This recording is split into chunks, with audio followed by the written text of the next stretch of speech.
galera, começando mais um Papo de Madruga, hoje com o grande Mauro Frejá, que foi vocalista da banda Aerosex, que lançou seu primeiro disco, O Espelho Não Mente, em 1993, mas eu já conheci os caras desde 88, da extinta Fluminense FM, com a música Mulher Grossa. E aí, Mauro, beleza? Tudo tranquilo? Tranquilo. Mauro, a pergunta que eu sempre faço pra galera aqui, a primeira pergunta é, quem é Mauro Frejá?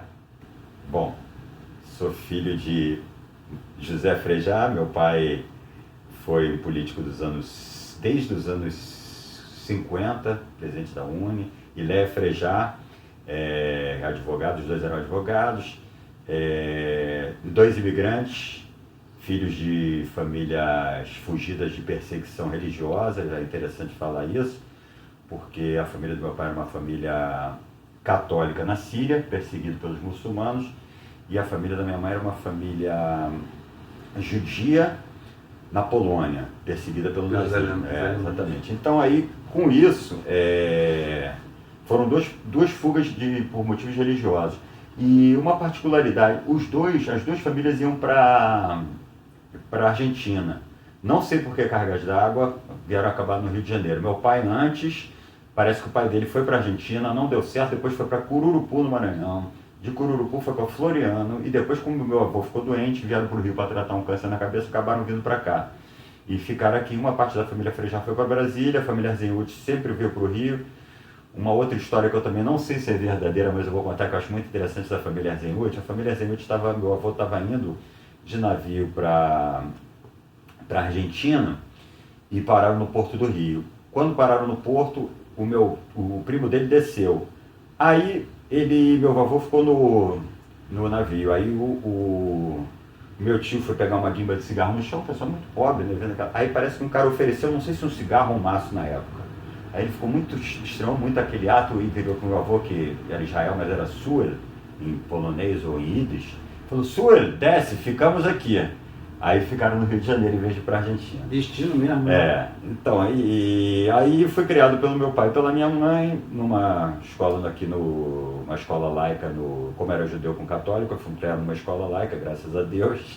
Graças a Deus já é uma brincadeira. E meus pais, eu já ia entrar numa outra questão que eu não sei se pode ser uma pergunta futura. Então, Mauro Frejá é isso. Irmão do Roberto Frejá, filho de Léa Frejá e José Frejá. Meu pai, que foi um político dos anos 60, ele era do PSB antes da Revolução, do golpe, bem claro. 64. Da Revolução, porque no colégio, a gente, na época da ditadura, falava revolução. Então, às vezes, isso fica implícito na gente. Mas antes do golpe, meu pai era diretor da Eletrobras, era suplente de deputado estadual, acho que foi chamado para diretor da Eletrobras, foi cassado pelo AI1. Aí depois voltou para a imprensa nacional com essa cassação, e depois foi candidato a vereador pelo PDT, eleito vereador pelo PDT em 76, deputado federal pelo PDT em 82, e de novo deputado federal em 86. Aí quando ele foi pro Senado é que não foi. Legal, uma história assim bem, como é que fala? Extensa, né? Agora, Mauro, como que o rock entrou na sua vida? Tá, antes disso eu acho que eu errei os anos, espera aí. 76 foi que ele foi eleito vereador, depois 78, que foi para deputado federal, e 82. De 86, que seria constituinte, é que ele não entrou. Bom, como entrou na minha vida, isso é interessante, porque lá em casa, embora minha família fosse bastante musical, porque na época do golpe tinha toda essa parte de música contra o sistema, Caetano, Gil, Geraldo Vandré e tal. Meus pais tinham muitos discos do Gil, do Caetano, do Chico, tinha muita coisa. Então tinha uma cultura musical legal. Tinha um amigo da minha mãe que era professor de violão, que também lutava, não sei se era da VPR, da Vanguarda Popular Revolucionária, ou algum desses partidos clandestinos, que deu aula de violão pra gente, e ele tinha uma visão muito popular. Eu acho que eu comecei a estudar violão, com violão clássico, tinha 6, 7 anos, não gostei. Depois o meu irmão começou no violão popular com esse professor, Luiz Felipe, eu comecei também, mas era só violão popular. Aí eu acho que foi o Roberto, não sei se foi o Roberto, a gente tinha primos mais velhos, meus primos já começou a aparecer um Nazaré, que mais que eles ouviam? Gênesis, umas coisas assim. E aí os meus primos mais velhos, eles começaram a botar uns discos de rock pra gente. Tinha o Granfan, Slade, essas coisas. E o Roberto, 2 anos mais velho, começou a ouvir umas coisas de rock e eu fui junto. Eu lembro assim, os primeiros discos de rock que a gente ouviu eram bem variados. Slade, Granfan, Gary Glitter, Beatles. O Beatles entrou muito cedo na nossa vida. Led Zeppelin? Led Zeppelin depois. Agora me lembrando dos Beatles, porque os Beatles a gente ainda chegou a ter aqueles disquinhos, os discos mono. Não era o pequenininho não. O pequenininho era do Chapeuzinho Vermelho. Os coloridos. Aí a gente começou a ter uns discos bem grossos, mono ainda, não tinha nem estéreo. Pesadão. Pesadão, os discos bons. Aí apareceu lá em casa, eu acho que foi o... Não sei se foi... Eu me lembro da gente ter antigo, o Beatlemania, que era o With the Beatles, o... Hard Day's Night e o Rubber Soul. Aí depois pintou o Yellow Submarine com filme. Aí abriu outro mundo. Aí a gente viu o filme, que na época que o Hard Day's Night era o Jay-Z e o Yellow Submarine e o Help também. Todos esses. O Help também tinha nesse antigão, que era um disco todo plastificado. Então foi mais ou menos por aí que começou. Final dos anos 60 então, né? Isso, porque aqui sempre chegava 64, eu nasci em 64, então em 70 já devia estar chegando isso. Já devia estar chegando isso. Mas bem pequeno, bem criancinha. Bem pequeno, já estava no robladinho. Exato. Quem tem irmão mais velho acaba tendo essa influência. É verdade. Meu irmão mas engraçado, porque esse negócio do irmão mais velho também gerava tinham coisas diferentes. Eu comecei a ouvir, por exemplo, o progressivo. Roberto gostava de Yes, eu gostava mais de Emerson Lake and Palmer. Tinha alguma outra coisa, tinha alguma outra. Ele gostava muito dos Beatles, depois eu comecei a gostar dos Stones. Ele não gostava tanto dos Stones quanto eu. E até me sacaneava porque eu gostava de umas coisas mais primárias, assim, tipo, que eu acho sensacional, que é o Kiss. Ele adoro o Kiss. Eu também. Primeira formação. Ele e o outro, o Alfredo, que tocou no Aerosex, que era um vizinho nosso, que tocava muito, muito bem. Ele fez violão clássico, tocava muito melhor do que todo mundo, do que o meu irmão, do que eu e tal. Acho até que a primeira, eu acho que o Roberto gravou Bete Balanço com a guitarra dele. Ele era uma influência da gente, embora fosse da minha idade, ele era era um músico muito melhor do que o Roberto, inclusive, tecnicamente.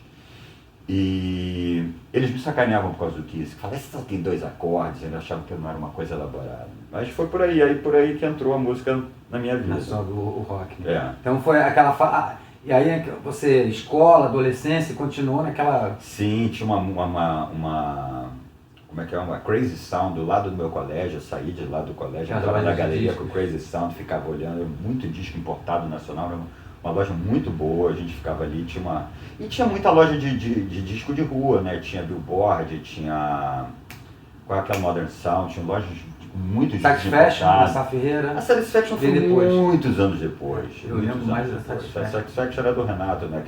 Começou como empresário do Luz Etílicos. E então, essa fase sua aí de comprar discos, quais são os seus discos favoritos do rock, em todos os tempos, assim, aquele top seu aqui, eu comprei isso aqui, eu vou ouvir até ficar velhinho. De rock, aí tem aqueles discos, depende da vertente, né? De rock eu poderia dizer, ali brigando com o The Who, entre o The Who e os Stones, eu gosto muito, muito do Stick Fingers. Antigamente eu dizia que eu gostava mais do Exile on Main Street, porque era duplo. Eu falava, eu gosto mais desse porque esse é duplo, mas não, eu gosto mais do Stick Fingers, embora seja um disco só. Aí dizia que o dos Beatles eu gostava mais do álbum branco, que era duplo, mas na realidade eu gosto mais do Sgt. Peppers. E o Who é o Who's Next? O Who's Next, não tem comparação. Não tem pra ninguém, embora eu goste de todos, gosto de By Numbers, gosto do Quadrophenia, gosto do Tommy, todos eles, mas eu acho que o Who's Next pra mim é meu preferido, até porque eu vi ele muito em Teresópolis, o Lúcio, guitarrista do Aero, o irmão dele tinha uma rádio, acho que em Curitiba, e sobraram os discos importados que ele levou lá para Teresópolis, para minha casa, que a gente ia muito lá, então ele levou o Who's Next e levou um disco só do Quadrophenia, eu acho. Do Quadrophenia era um disco só. Mas você já conhecia o Tommy? Tommy eu conheci bem antes, né? Bem antes. Porque quando chegou o filme, né? Então, o filme chegou o filme é de 75 e o disco é de 69. Sim, mas aí a gente conhecia aqui o filme, porque quando ele chegou em 75 eu tinha 11 anos, então eu conheci pelo filme. Depois eu vim conhecer meu primo, tinha todos, ele tinha você viu o filme primeiro? Viu o filme primeiro para depois conhecer o disco. Eu também. Aí depois, O meu primo tinha o Tommy em ópera, ele tinha o Tommy pelo The Who, aí que eu comecei a ouvir todas as gravações. Mas você prefere mais o Tommy ou o Quadrophenia? Hoje em dia eu prefiro o Quadrophenia, mas na época eu nem conheci o Quadrophenia. O filme é de 79. Já com quase 20 anos, aí já é outro, já passou muito tempo. Mas peraí, vamos continuando nos discos. Nos discos. Ainda tem um do David Bowie que eu gosto muito, que é o... Zig? Não, é o anterior, eu não sei o nome dele, é o que tem Changes. Tem Changes, Life on Mars, eu acho que é o primeiro ou o segundo, não sei exatamente. O nome dele eu não sei se é David Bowie mesmo. Aí do Led Zeppelin é o 4, que é o que eu tinha, o que eu gostava mais. O 4 é quase que unanimidade. Ele e o grafite. Todo mundo. Não sei, agora você me botou na dúvida. Eu acho que o Physical Graffiti. Eu gostava mais do Physical Graffiti, mas nos últimos anos eu passei a gostar mais. Acho que os dois empatam. Porque esse tem uma música que eu gosto muito, não é nem Stairway to Heaven, é a Battle of Evermore.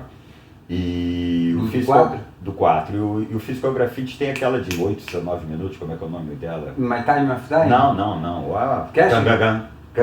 Estamos com um especialista aqui com a gente hoje filmando, Lula Zeppeliano, que é a maior entidade no Brasil sobre o Led Zeppelin. Então, Kashmir pra mim não tem realmente pra ninguém. Eu prefiro dos clássicos. Eu gosto de Going to California, tem muita música boa. Led Zeppelin. Jimi Hendrix também é uma influência? Jimi Hendrix também, gosto muito, ouvi muito com meu irmão. Do Jimi Hendrix, o meu preferido é o Axis Bold as Love. E o Electric? Gosto muito também, mas eu prefiro porque eu acho que não sei porque eu acho que as canções, em termos de canções mais curtas, o Axis pra mim é melhor. Mas se eu fosse dizer um ou dois disso, se fosse fazer um só, eu ia dizer Sticky Fingers.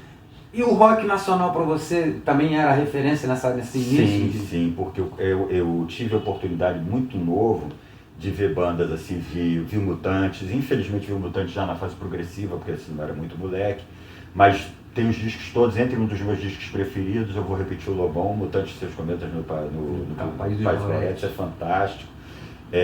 Gosto muito da coisa do Gil e do Caetano, não sei nem dizer qual seria o meu disco preferido deles, mas tem alguns que eu tenho mais carinho, por eu ter visto o lançamento, que é o Refavela. Eu ouvi muito o Refazenda, mas o Refavela eu fui no lançamento, então do Caetano eu fui no lançamento, acho que não sei se foi do Bicho ou do outro, que ele fez um lançamento. Transa não?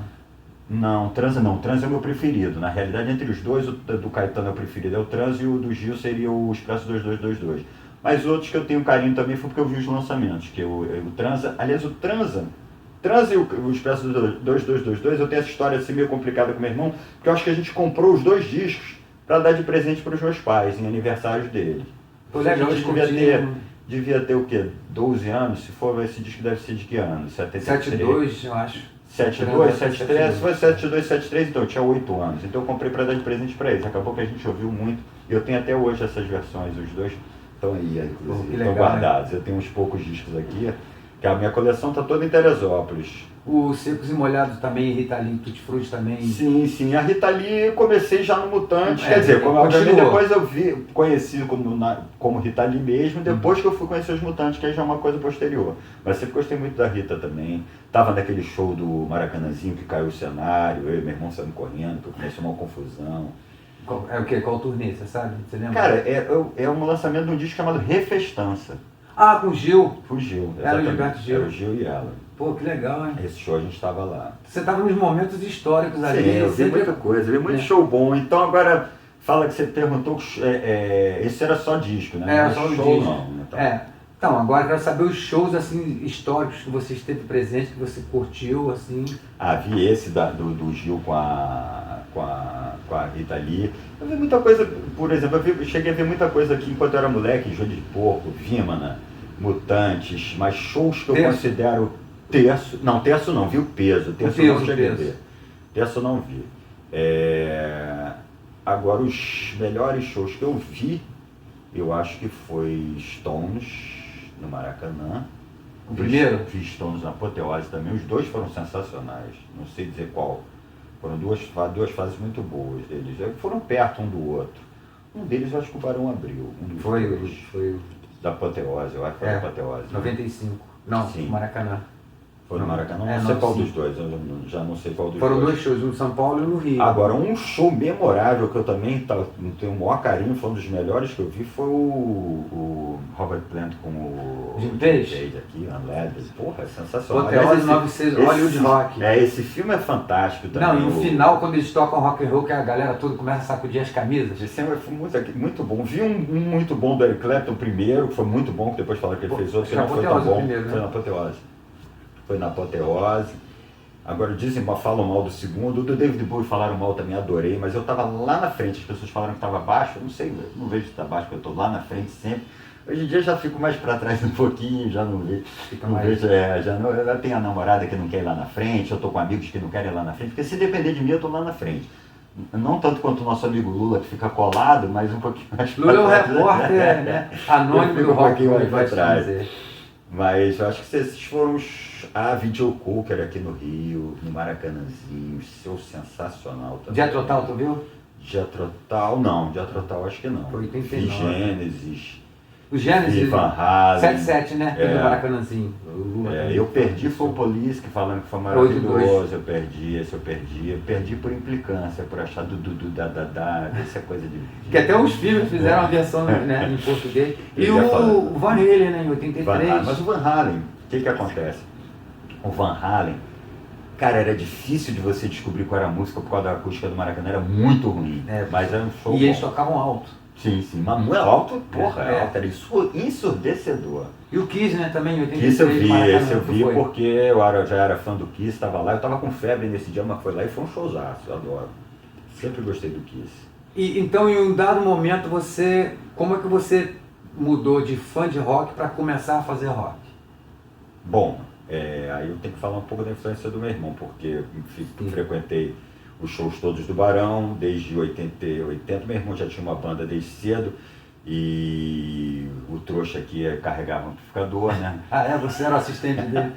Era muito engraçado, a gente saía o Alfredo tocava com meu irmão também, o Lúcio eventualmente, que era todo mundo do colégio, o Alfredo não era, mas era vizinho, então aí a gente pegava e ensaiava na casa do Carlos Augusto, que era do colégio também. Isso é antes do Barão? Antes do Barão. Aí o Carlos Augusto morava no Flamengo e a gente no Flamengo um pouco mais para lá. Então a gente pegava o 572 com amplificador, aquele amplificador Giannini, aquela porra pesada, e o meu irmão levava a guitarra e eu levava. Eu sempre fui, depois de 10, 11 anos de idade, eu sempre fui maior do que meu irmão. Então eu carregava o amplificador e ficava lá vendo.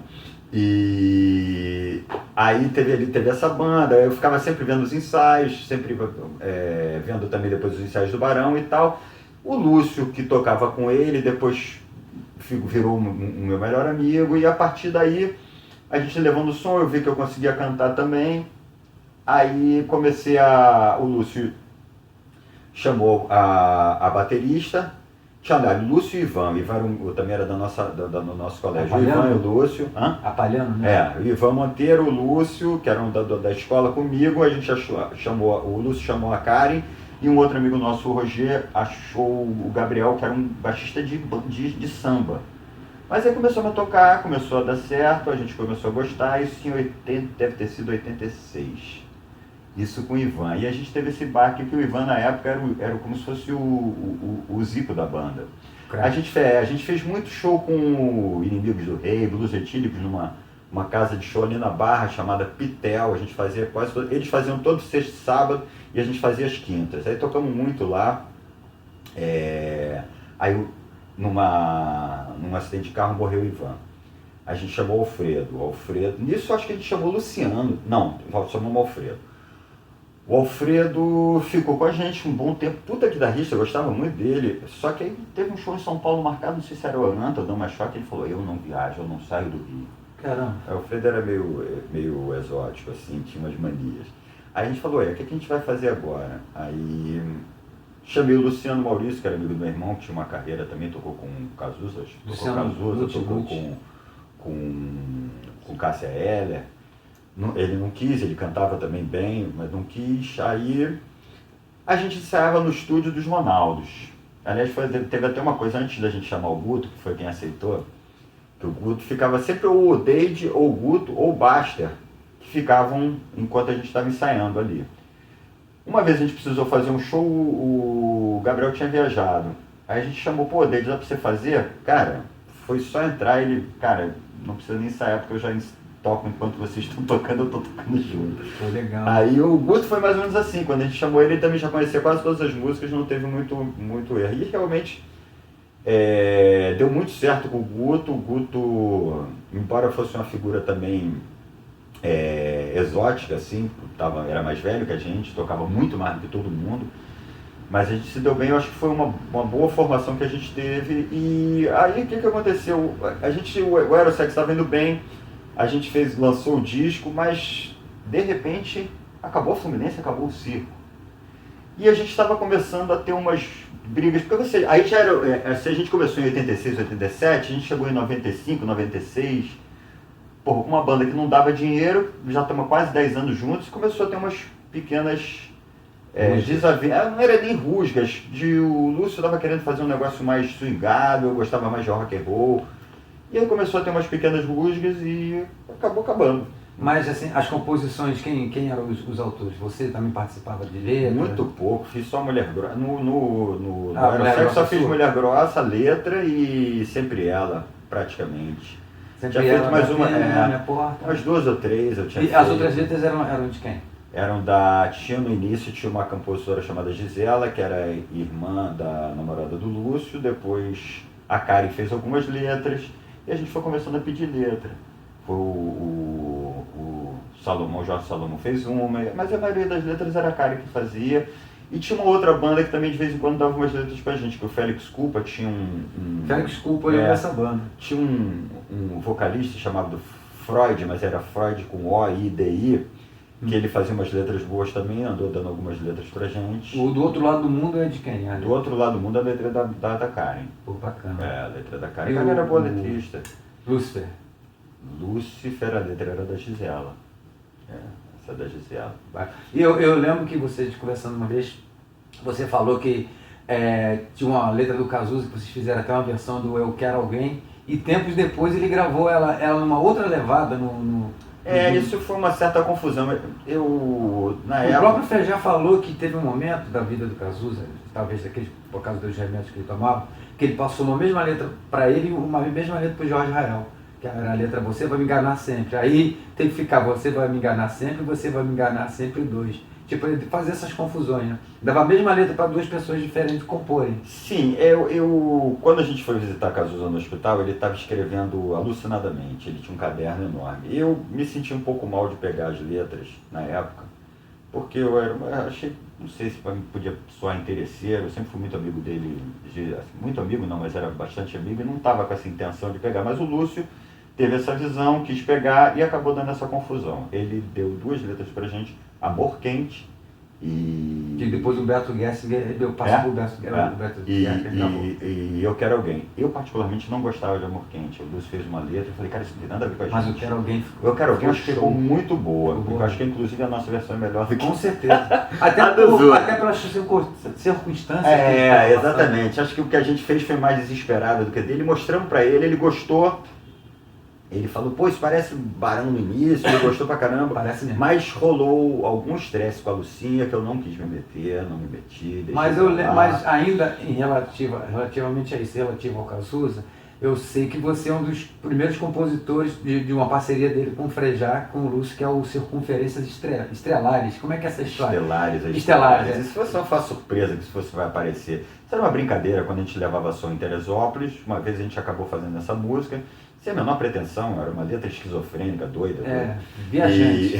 Completamente viajante, de acordo com o nosso universo na época.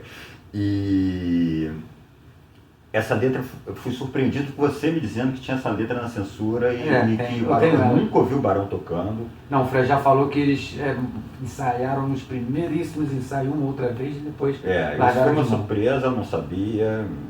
E ela entrou na lista das músicas que o Barão apresentou para censura. Que foram para censura. Ela e o Homem de Posse, que é do Cazuza. Eu até vi que o Cazuza mexeu uma coisinha ou outra, que eu me lembrava como ela era, ele mexeu uma coisinha ou outra, eu acho que ia ser legal ter visto o Barão tocar ela, mas não, acho que nunca foi para frente. Mas faz parte da história. E por falar em Barão, como foi assim você, como testemunha ocular, ver o início da banda ali e se em algum momento caiu para você que o Cazuza era um cara diferente ou para você ele era...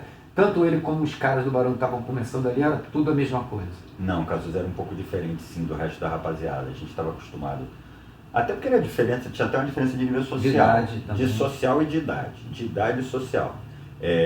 Era diferente, Cazuza era uma pessoa diferente, ele era diferenciado, assim, gente finíssima, quando bebia era um pouco diferente, falava muita bobagem. Acho que Cazuza deu muita sorte na vida de não ter apanhado muito, porque falava cada coisa na cara das outras pessoas, mas era uma pessoa sensacional, sempre achei ele muito acima, via as letras, assim, era muito acima de todo mundo.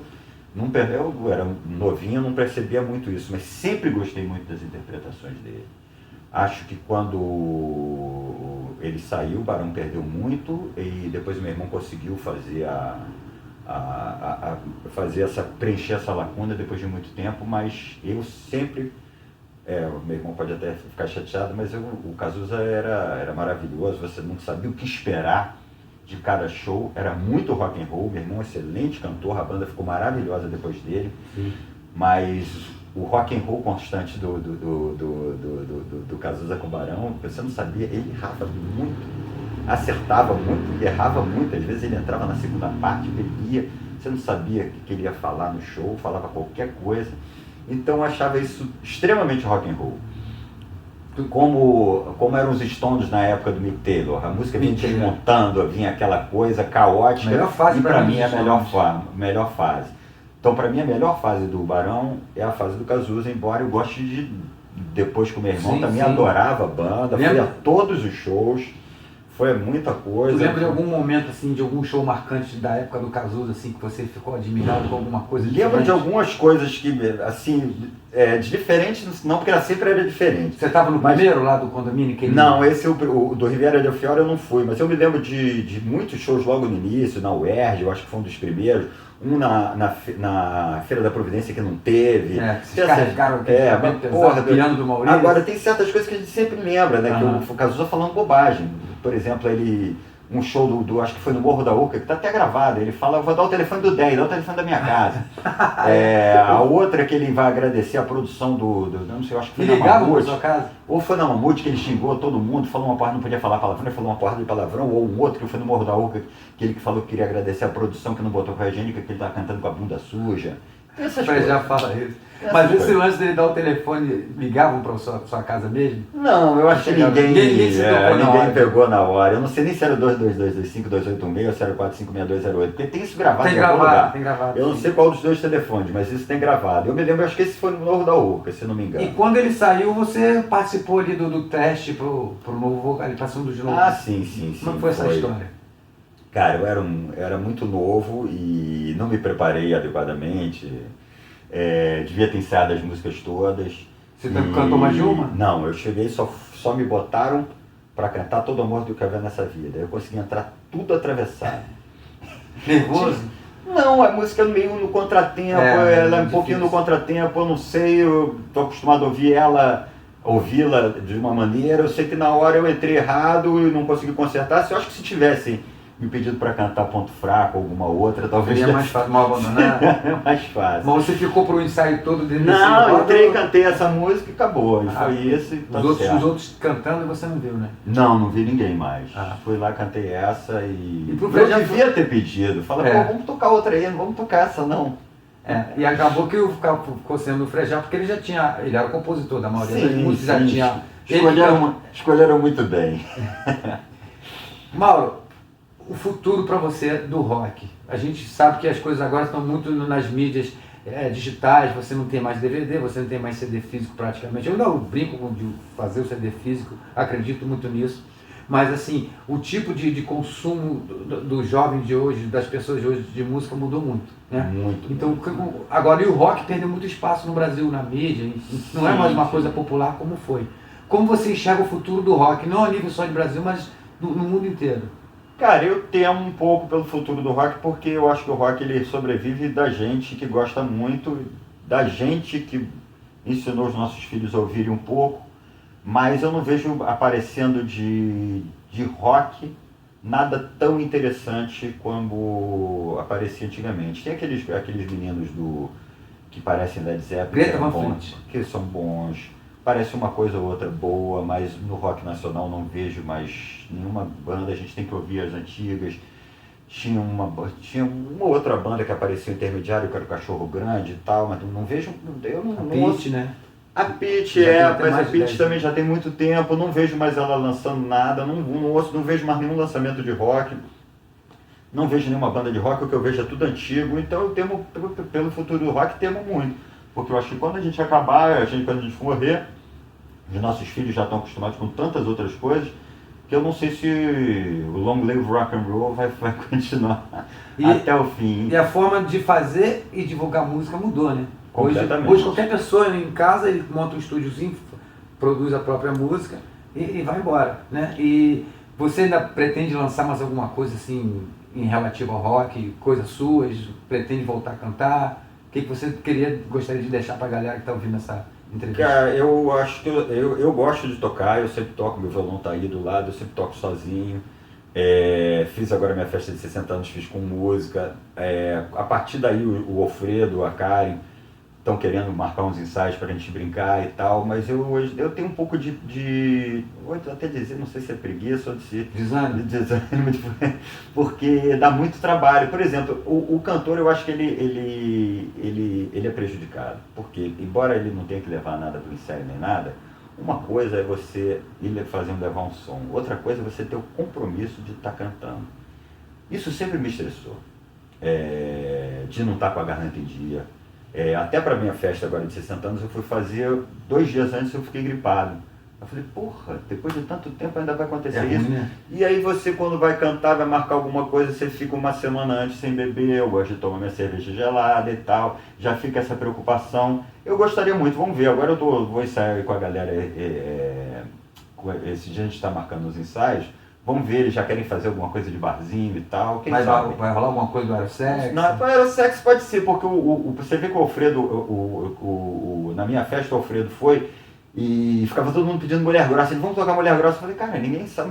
Eu fiz uma festa de aniversário, quem tocou foi o meu sobrinho, um outro baixista, a Karen entrou um segundo para fazer uma música, mas o pessoal não conhecia Mulher Grossa, então só o público que estava, meus amigos, que conheciam e que queriam Mulher Grossa. Eu queria ter tocado, liguei pro Lúcio para ver se ele conseguia vir de Curitiba, que o Lúcio está morando em Curitiba, e pensei até em chamar o Odeide, mas está todo mundo, cada um tem sua vida, hoje em dia, 60 anos, todo mundo tem suas vidas. O Lúcio é empresário tá empresariando, acho que o Charlie Brown Jr. e o Autoramos, ele tem o trabalho dele, não mora mais no Rio. O Gabriel está com 100 e tantos quilos, morando lá em Vargem Grande, não consigo falar. A Karen está mais disponível, a gente perdeu o Guto.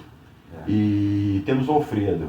Pode ser que já é um trio, né? Quem sabe não vê alguma coisa, quem Sim. sabe, né? Não vou dizer que as portas estão fechadas. Quer deixar alguma mensagem pra galera que está ouvindo? E falar, galera, que o Mauro tá um dos convidados especiais do meu novo disco, que vai ser, se Deus quiser, agora em breve, o Celso Madruga Vejo. Ele participa na faixa Vontade e Razão, parceria minha do Bernardo Santos. Deu um show de bola cantando e vocês em breve vão estar ouvindo isso aí. Mensagem para a galera que está te ouvindo, Mauro. Bom, obrigado por ter me chamado, fiquei muito feliz de ter participado. Alguns anos atrás eu também participei de um projeto de um amigo meu chamado Nefeli Band, e ainda canto eventualmente em shows de amigos, do Jorge Arel me chama, o Rodrigo Santos me chama, às vezes eu faço umas participações, e vamos ver se vem alguma coisa nova. Tomara que venha, e tomara que a minha previsão sobre o rock não aconteça, a gente tem o rock and roll sempre aí, para sempre. Valeu então, galera. Esse foi Mauro Frejá, vocalista da banda Aerosex, gente finíssima. Até a próxima. Um abraço, valeu. Valeu, grande abraço.